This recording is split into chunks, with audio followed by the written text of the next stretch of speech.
মাছ মাংস টানা কিছুদিন খাওয়ার পর কিন্তু আর রুচি থাকে না, আর খেতেই ইচ্ছা করে না। তখন একটু মনে হয় যে একটু আলু ভর্তা বা ডাল খেতে ভালোই লাগবে। আসসালামু আলাইকুম, আশা করি সবাই খুব ভালো আছেন। তো হঠাৎ করে আজকে দুপুরে ডাল ভুনা আর আলু ভর্তা দিয়ে ভাত খেতে ইচ্ছা করতেছিল, এর জন্য একদম ঝটপট করে বানিয়ে ফেললাম। এখানে আমি দুই ধরনের ডাল নিয়েছি, মুগ ডাল আর মসুরের ডাল। এটা আমি একসাথে এখন সুন্দর করে সব মশলা দিয়ে দিয়েছি, হাত দিয়ে মাখিয়ে নিয়েছি। আর এই যে আমি একটু পানি দিয়ে দিলাম, একদম ডাল চড়চড়ি করব, যেটাকে বলে ডাল ভুনা টাইপের করব, একদম হালকা পানি থাকবে।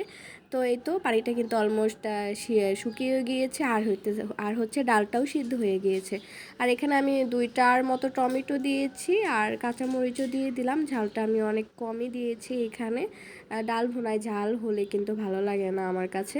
তো এই তো আমি আলু ভর্তার জন্য আলুটা আমি একদম সিদ্ধ করতে বসিয়ে দিয়েছি, মাঝখান থেকে কেটে দিয়েছি যাতে তাড়াতাড়ি আলুটা সিদ্ধ হয়ে যায়।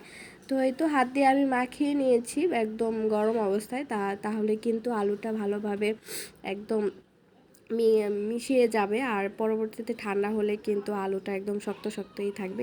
এর জন্য আমি গরম অবস্থাতেই আলুটা হাত দিয়ে মাখিয়ে নিয়েছি। এই তো আমি অল্প একদম হালকা পেঁয়াজ আর কাঁচামরিচটা ভেজে নিলাম। এখানে বেশি মানে গরম এত লাগতেছিল যে বেশিক্ষণ ভাজার মতো ওই এনার্জিটুকু পাচ্ছিলাম না, এত বেশি গরম।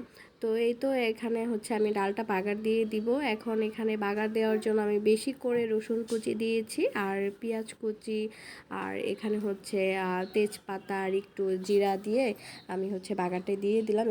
এভাবে কিন্তু ডাল ভুনার লাস্টে এভাবে বাগার দিলে কিন্তু খেতে বেশ ভালোও লাগে, আর ডাল ভুনা থেকে একটা সুন্দর গ্রান আসে। তো ডাল ভুনা আর আলু ভর্তা করা শেষ। এখন আমি একদম গরম গরম ভাতের সাথে এইটা খেয়ে নিব। তো অনেক ভালোই লেগেছিল খেতে, তো অনেক দিন পর এইভাবে খাওয়া হয়েছিল। সবাই ভালো থাকবেন, আল্লাহ হাফেজ।